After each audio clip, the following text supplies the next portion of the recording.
Madam గారు నమస్తే అండి. నమస్తే అండి. ఏదైతే ఆలస్యంగా వెలుగులోకి వచ్చిన సీసీటీవీ ఫుటేజ్ మాచర్ల నియోజకవర్గానికి సంబంధించి పెన్నెల్లి రామకృష్ణారెడ్డి గారు చేసిన ఏదైతే ఈవీఎం బాక్స్ ను పగలగొట్టిన వీడియోలు ఈరోజు రాష్ట్ర వ్యాప్తంగా వైరల్ గా మారిన సోషల్ మీడియాలో. అలాగే బయటకు వచ్చేసిన తర్వాత కూడా ఒక మహిళతో అసభ్యంగా మాట్లాడుతున్నట్టుగా కూడా ఒక వీడియో కూడా వైరల్ అవుతా ఉంది. ఒక మహిళకి ఎలా చూస్తారు పెన్నెల్లి రామకృష్ణారెడ్డి గారు చేసిన ఈ ఉగాంతరం మొత్తాన్ని? ఈ మాచర్లలో ఎమ్మెల్యే రామకృష్ణ మరి తీరును చూస్తుంటే మహిళలందరూ కూడా ఆ బూత్లో ఆందోళనకు గురయ్యారు. ఆ ఈవీఎంల బాక్సులు పగలగొట్టేసేసి మరి మహిళలను కూడా బయటకు వచ్చిన తర్వాత దుర్భాషలాడుతూ వెళ్ళిపోయాడు. ఈ సంఘటన ఆలస్యంగా వెలుగులోకి వచ్చింది. ప్రతి మహిళ కూడా ఇప్పుడు వైసీపీ మహిళలు కూడా స్పందించాల్సిన అవసరం ఉంది ఈ వీడియోలను చూసి.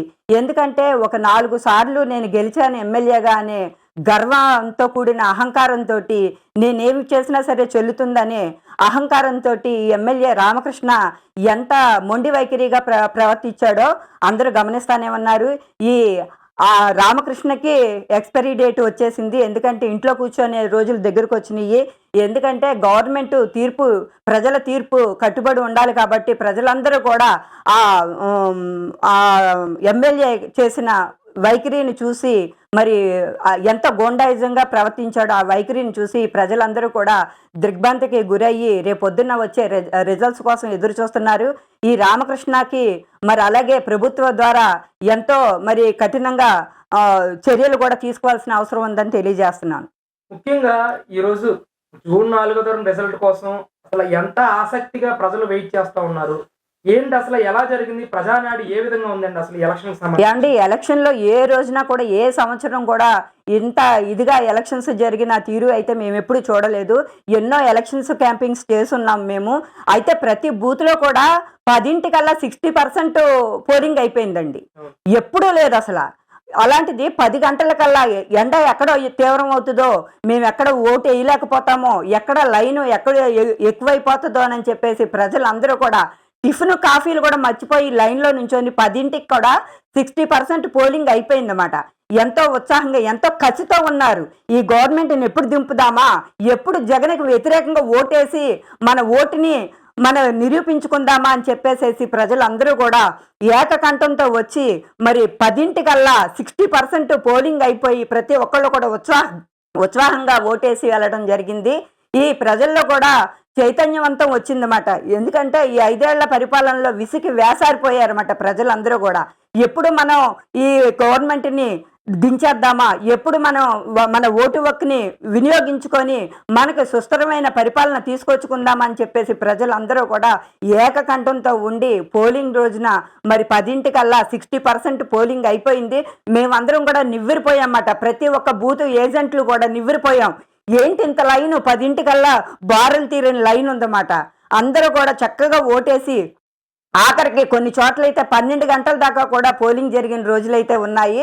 ఆ రోజున 12ంటికి కూడా పోలింగ్ జరిగింది.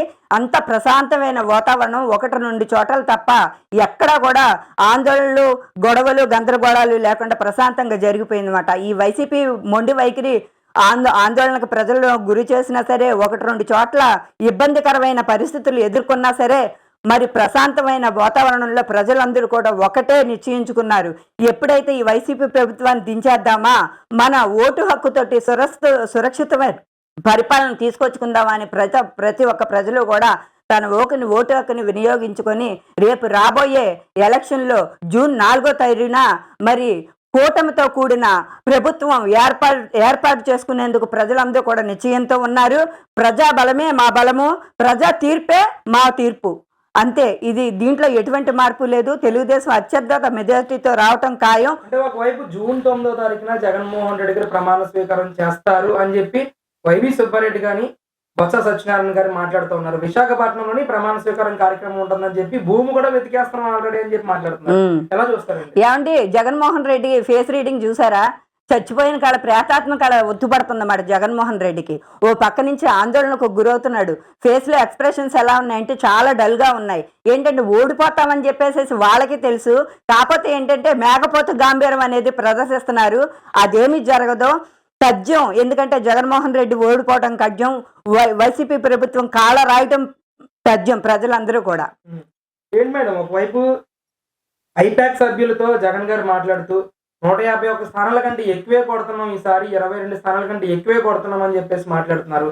ఏంటండి అంత ధీమా ఏంటి జగన్మోహన్ రెడ్డి గారికి? ఏమండి చెప్పట్లా? వైనాట్ 175 అన్నాడు, తర్వాత 150 సీట్లు అన్నాడు. ఇప్పుడు ఎన్ని వస్తాయో కూడా తెలియని దిగ్బంతితో ఉన్నారు. ఎందుకంటే భయాందోళన ప్రతి ఒక్కళ్ళలోనూ కనబడతానే ఉంది. ప్రతి ఒక్క ఎమ్మెల్యే ఎంపీ కూడా గుండెల చేత్తో పట్టుకుని ఉన్నారు. ఎందుకంటే ఈ రాక్షస పరిపాలన అనేది ప్రజలందరికీ తెలుసు. రేపొద్దున గవర్నమెంట్ మారితే మాకేం పరిస్థితుల్లో, ఎందుకంటే ప్రతి ఒక్క ఎంపీని కూడా ఎమ్మెల్యేని కూడా వదిలిపెట్టే ప్రసక్తి లేదని చెప్పేసేసి చంద్రబాబు నాయుడు గారు తీర్మానం ఇచ్చారు. ఎందుకంటే వీళ్ళు చేసిన దుర్మార్గాలు ప్రతి ఒక్కటి ప్రజలు గమనిస్తానే ఉన్నారు. చంద్రబాబు నాయుడు గారు కూడా గవర్నమెంట్ ఫామ్ అయిన వెంటనే టిట్ ఫర్ టాట్ ప్రతి ఒక్కరికి కూడా బుద్ధి చెప్పడానికి సిద్ధంగా ఉన్నారు. ఏంటి ఎలా ఉంటుందంటారు రిజల్ట్? కూటమికి ఎన్ని సీట్లు వచ్చే అవకాశం ఉంటుందంటారు?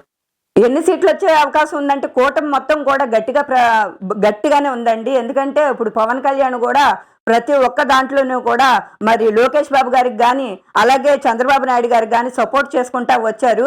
ప్రజల తీర్పు ఏదైనా సరే అంగీకరించడానికి చంద్రబాబు నాయుడు గారు కానీ లోకేష్ గారు కానీ మరి అలాగే ప్రజల తీర్పు ఏదైతే ఉందో అది అమలుపరచడానికి సిద్ధంగా ఉన్నారు. భయమేమీ లేదండి. ఖచ్చితంగా 145 సీట్లు తెలుగుదేశం పార్టీకి కూటమికి రావడం ఖాయం, గవర్నమెంట్ ఫామ్ అవటం ఖాయమని తెలియజేస్తున్నారు. మంగళగిరిలో ప్రజానాడు ఏ విధంగా ఉంది? ఎన్ని ఓట్లు పోలేని? అసలు లోకేష్ గారికి ప్రజా మద్దతు ఉంటుందంటారా? ఈ ఎలక్షన్ లోకేష్ గెలిచే అవకాశం ఉందంటారా? ఏమండి 100% లోకేష్ గారేనండి గెలిచేది. మంగళగిరి నియోజకవర్గంలో లోకేష్ గారిని దేవుళ్ళ లెక్క కొలుస్తున్నారు ప్రజలందరూ కూడా. ఎందుకంటే అపోజిషన్ లో ఉన్న లోకేష్ గారు ఎన్ని సంక్షేమ పథకాలు పెట్టారో ప్రతి ఒక్కరు గమనిస్తానే ఉన్నారు. అపోజిషన్ లో ఉన్నప్పుడే లోకేష్ గారు 29 సంక్షేమ పథకాలు పెడితే రేపొద్దున్న ఎమ్మెల్యేగా వస్తే మంగళగిరి కట్ట మీద జన్మించిన ప్రతి ఒక్కళ్ళు కూడా ఎంతో అదృష్టవంతులు అవుతారని ఫీల్ అవుతున్నారన్నమాట. ముఖ్యంగా మహిళలు, యువత ఎంతో ఉత్తేజంగా ఉన్నారు. ఎందుకంటే మహిళలు, యువతే నష్టపోయింది. ఈ గవర్నమెంట్లో, జగన్మోహన్ రెడ్డి గవర్నమెంట్లో నష్టపోయింది ఎవరి అంటే మహిళలు, యువత. ఎందుకనంటే జాబ్ క్యాలెండర్లు లేవు, ఒక జాబులు లేవు, ఒక సమస్యలు లేవు, అన్నిటిలో కూడా నిర్వీర్యం అయిపోయి యువత పోస్ట్ గ్రాడ్యుయేషన్ చేసిన వాళ్ళు కూడా రోడ్డు మీదకి వచ్చి అధోగతి పాలైన రోజులు ప్రతి యువత గమనిస్తానే ఉంది. ఎందుకంటే ఫస్ట్ యువతే ఖర్చు మీద ఉందండి. ఎందుకంటే ఈ ప్రభుత్వాన్ని కాలు రాయాలి. ఎవరు చూసినా సరే యువతను పక్కదో పట్టించి డ్రగ్స్, మాదక ద్రవ్యాలు అసలు అస్తవ్యస్తంగా చేశాడు ఈ రాష్ట్రాన్ని జగన్మోహన్ రెడ్డి. ఎందుకంటే మంచి కసి మీద ఉన్నారు యువత. నష్టపోయింది మేమే. ఎందుకంటే రాష్ట్ర పరిపాలన యువతే ఉంది. రేపొద్దున్న ఆదర్శప్రాయంగా నిలబడేదే యువత. భావితరాలకు జవాబు చెప్పుకోవాల్సిందే యువత. అటువంటి యువతని పక్కదారి పట్టించి భ్రష్టు పట్టించి జాబులు లేకుండా నిర్వీర్యంగా చేసిన ఈ జగన్మోహన్ రెడ్డి పరిపాలనకు టిట్ ఫర్ టాట్ అని బుద్ధి చెప్పే రోజులు దగ్గరకు వచ్చినాయి అని యువత ఏకకంఠంతో ఉంది. అలాగే మహిళలు కూడా ఈ జగన్మోహన్ రెడ్డి పరిపాలనలో 2500 అత్యాచారాలు గురయ్యారు మహిళలు. ఎటు వచ్చి మద్యపాన నిషేధం అన్నాడు, మద్యపాన నిషేధం చేయకపోగా మొన్న రీసెంట్ గా రిలీజ్ చేసిన మేనిఫెస్టోలో కూడా మద్యపానానికి సంబంధించిన ఒక్కటి కూడా మరి రిలీజ్ చేయలేకపోయాడు. ఎందుకంటే మద్యపానం మీదే మళ్ళీ ప్రభుత్వాన్ని అమలుపరచాలనే దురుద్దేశంతో ఉన్న జగన్మోహన్ రెడ్డికి మహిళలందరూ కూడా బుద్ధి చెప్పడానికి రెడీగా ఉన్నారు. అయితే ఏంటంటే రోడ్డు ద్వారా ఆల్రెడీ మహిళలందరూ కూడా బుద్ధి చెప్పారు. రేపొద్దున్న జూన్ 4వ తారీఖు కోసం మేము అందరం కూడా ఎదురు చూస్తున్నాము. ముఖ్యంగా మరి తెలుగుదేశం పార్టీ కార్యకర్తలు, నాయకులు అందరూ కూడా అహర్నిశలు కష్టపడి మిడ్ నైట్ 12-1 గంటకు కూడా ఆడవాళ్ళు కూడా కష్టపడి మన థియేటర్ని కాపాడుకుంటూ తెలుగుదేశం పార్టీని అమల్లోకి తీసుకురావడానికి అహర్నిశలు కృషి చేసిన వాళ్ళని ప్రతి ఒక్కరిని కూడా లోకేష్ బాబు గారు గుర్తు పెట్టుకుంటామని చెప్పేసి మాట ఇచ్చారు. అలాగే మేమందరం కూడా లోకేష్ బాబు గారి కోసం ఎదురు చూస్తున్నాం అన్నమాట.